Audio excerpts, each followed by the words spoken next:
Hey everybody, this is Herschel from High School Top 200. Just giving you all my thoughts on the Top 25 that's going to be coming out tomorrow. And it's been an interesting weekend.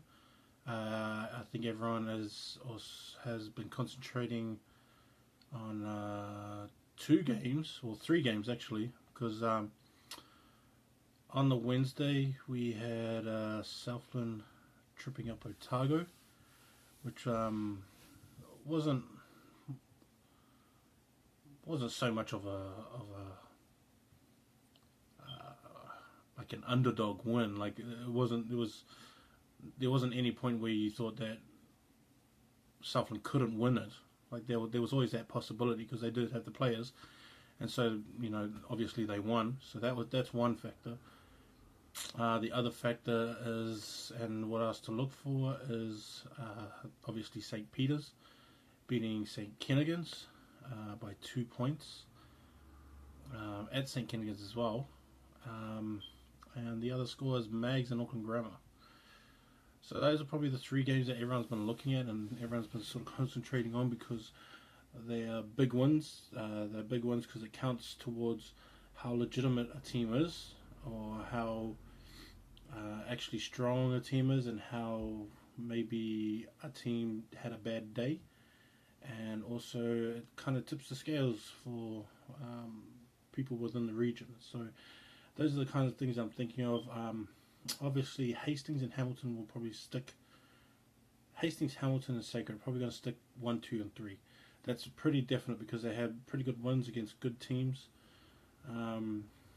Sacred scoring 40 points and then holding Kelson to 13 is really good. That's a really good sign. Shirley not so good, not a good sign. They still got the win, and that's great. But 19-5 maybe isn't a very good look, but they still won. So 50 points, and like the 50 points isn't like that's a big deal. But I think the bigger deal is 0 points. I think that's the bigger deal. Like I don't look at the 50 points and think like, how did they score 50 points?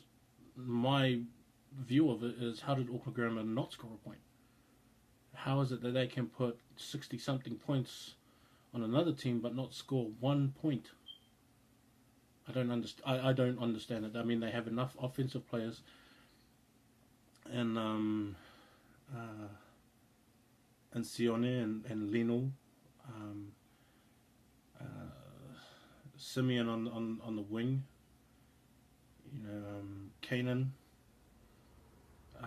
That's just enough go forward guys to be able to count towards some kind of attack.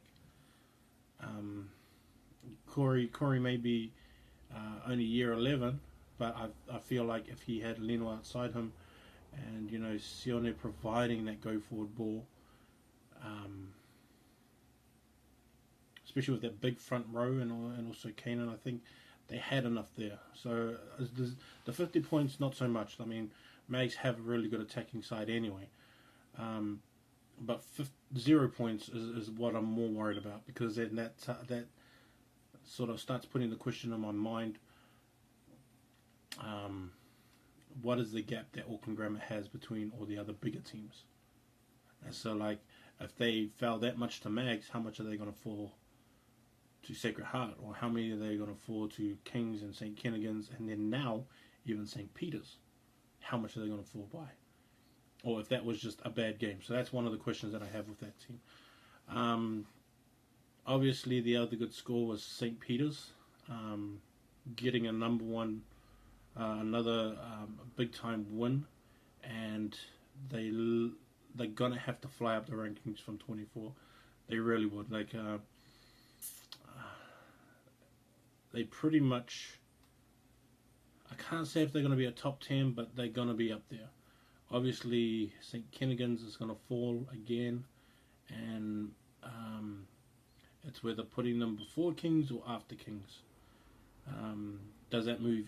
And the other question is, like, Gisborne won and had a good one over Palmy Boys, and so does that mean that they move up, or do they stay where they are and then they sort of get jumped? And Christ College beat Ron Kelly 36-0 as well, which is a good score as well. So is that worthy of jumping over Christ for what they've done and how much they've scored? And even Rongotai over St. Bernard's 69 to 5. So all these things go into. I mean, even Christchurch boys came along with a good win, scoring 86 points, and the same with Kings. They kind of redeemed themselves after last week, scoring 83 points against Ongehanga. So like, all those kind of factors are things that I'm thinking about right now. I'm not too sure when Nelson and Waimea are going to have their game, but as soon as I hear, I'll let everyone know. Town and Scots, that was a close game, as I thought it was going to be a close game as well. The one I'm kind of surprised at is Whangarei boys. I don't know how they let 74 points in, and I don't know how they didn't score any points. And that's another one. Like, that's not. I don't think that's the range at which Whangarei boys should be looked at, or even should they have been playing at. St. John's is another one that had a really good win, and I've been telling a lot of people for a while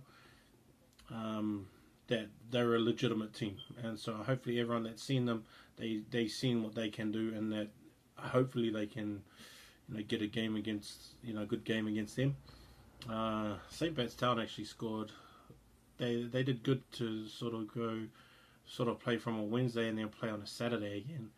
I mean, even though they only played St. John's College Hastings and scored 56 points, to turn that around and then come back on a Saturday and then beat a good team like Scots, that's pretty impressive. New Plymouth boys from their Wednesday game against Silverstream, 18 to 15. That's a pretty good win. Finally, Napier boys and Fielding get back on the road again and get some winning behind them. Fielding need to get more games. I don't understand why teams don't go and play them. Sports directors, have a look at playing Fielding. They're a legitimate side and they have been for some years now. So, I mean, that would be a good team to go up against. And the CNI just started this week with Rathco and St. Peter's. And so, I can't wait for that competition to come around. I did a little write-up on them and of the competition and where I've ranked.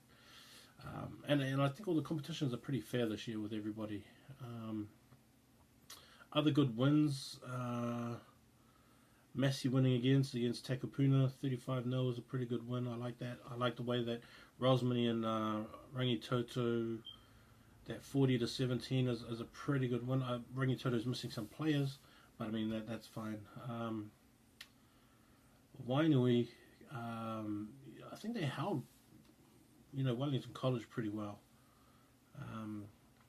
Bishop Viard as well for their first game up in the Premier one was they did pretty good for the first half of Silverstream, as I was told, and then they just it's just kind of one of those things where everything gets let go. And St. Andrews and Marlborough. I don't know what's wrong with Marlborough. I think they're actually a better team than